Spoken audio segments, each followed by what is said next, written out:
Hi friends, welcome to BALAKAVI channel. மீண்டும் ஒரு recipe மூலமா உங்களை சந்திக்கிறதுல ரொம்ப மகிழ்ச்சி. இன்னைக்கு வந்து நம்ம பாசி பருப்பு பாயாசம் எப்படி செய்யறது அப்படின்றத பார்க்க போறோம். அதுக்கு முன்னாடி இந்த சேனலை நீங்க புதுசா பார்க்கறவங்களா இருந்தா மறக்காம Subscribe பண்ணிட்டு பக்கத்துல உள்ள பெல் சிம்பலை பிரஸ் பண்ணிக்கங்க.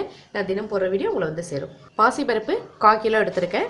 அதே அளவு வெல்லம் எடுத்துக்கலாம். அதுக்கு ஒரு 50 கிராம் எக்ஸ்ட்ராவும் நம்ம இனிப்பு அதிகமா தேவைன்னா எடுத்துக்கலாம். நான் 300 கிராம் வெல்லம் எடுத்துர்க்கேன். பால் 1/2 கப் எடுத்துர்க்கேன். தேங்காய் துருவி எடுத்துக்கலாம். பல்லா கீரையும் செஞ்சுக்கலாம். நம்மளோட விருப்பம் தான். 2 டேபிள் ஸ்பூன் எடுத்துர்க்கேன். கிரேப்ஸ், முந்திரி பருப்பு, ஏலக்காய் 1/4 டீஸ்பூன். முந்திரியும் திராட்சையும் வறுக்கிறதுக்கு ஒரு 2 டேபிள் ஸ்பூன் நெய் எடுத்துங்க. இப்போ நம்ம ஃபர்ஸ்ட் வந்து இந்த பாசி பருப்பை நல்லா கலஞ்சிட்டு வறுத்துட்டு வேக வைக்கலாம். பாசி பருப்பு வறுத்துக்கலாம்.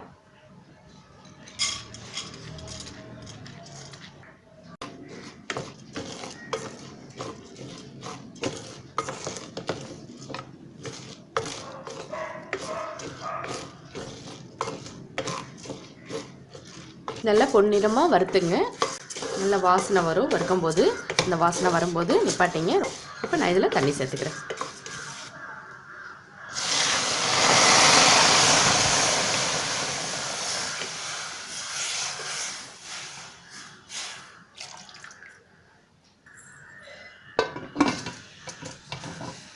ரெண்டு விசில் வந்தோடனே ஆஃப் பண்ணிவிட்டு காமிக்கிறேன்.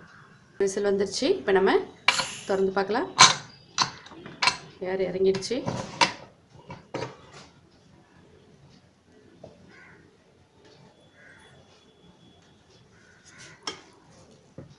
இதுதான் உங்களுக்கு.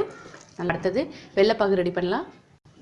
அடுப்பத்தை வச்சு ஒரு பாத்திரம் வச்சு நம்ம வெள்ளை ஆட் பண்ணிக்கலாம். இதுக்கு ஒரு 3/4 கப்பு தண்ணி எடுத்துக்கிட்டேன். வெல்லம் நல்லா கரைஞ்சா போதும்.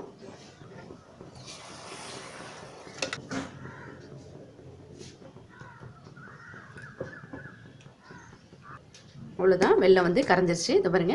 இப்போ நம்ம இந்த அடுப்பை ஆஃப் பண்ணிடலாம். இதை இப்போ வடிகட்டி சேர்த்துக்கலாம். வெள்ளைப்பாகு வடிகட்டிக்கலாம்.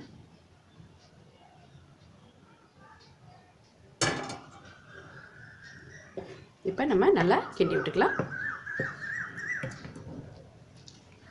உங்களுக்கு கெட்டியாக தெரிஞ்சதுன்னா நீங்கள் தண்ணி வேணால் ஆட் பண்ணிக்கலாம். கொஞ்சம் கெட்டியாக இருக்குது. நான் கொஞ்சம் தண்ணி ஆட் பண்ணிக்கிறேன். தண்ணி கொஞ்சமாக ஆட் பண்ணிக்கிறேன்.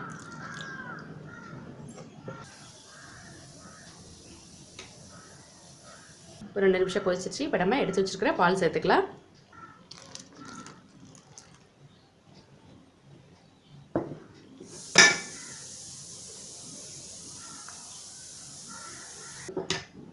அவ்வளோதான். பால் ஊற்றுறதுக்கப்புறம் 2 நிமிஷம் கொதிச்சிருச்சு. இப்போ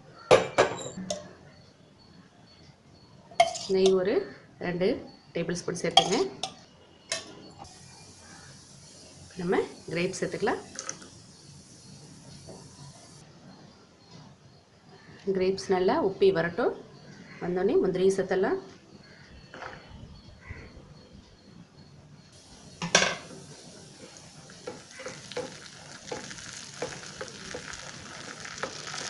நம்ம எடுத்து வச்சுட்டு தேங்காயும் இதில் ஆட் பண்ணிக்கலாம். நெய்யில் வதக்கும்போது நல்லா வாசனையாக இருக்கும். அடுப்பு ஆஃப் பண்ணிவிட்டேன். நல்லா செவந்திருச்சு பாருங்கள். நல்லா கிரேப்ஸ் ஊற்றிடுச்சு பாருங்கள். இது பாருங்கள். அடுப்பு ஆஃப் பண்ணியாச்சு. இப்போ நம்ம இதில் எடுத்து வச்சுருந்த தேங்காய், கிரேப்ஸு, முந்திரி நெய்யில் தாளித்து போட்டாச்சு. இதோட நம்ம எடுத்து வச்சுருக்க ஏலக்காயை தூவிக்கலாம்.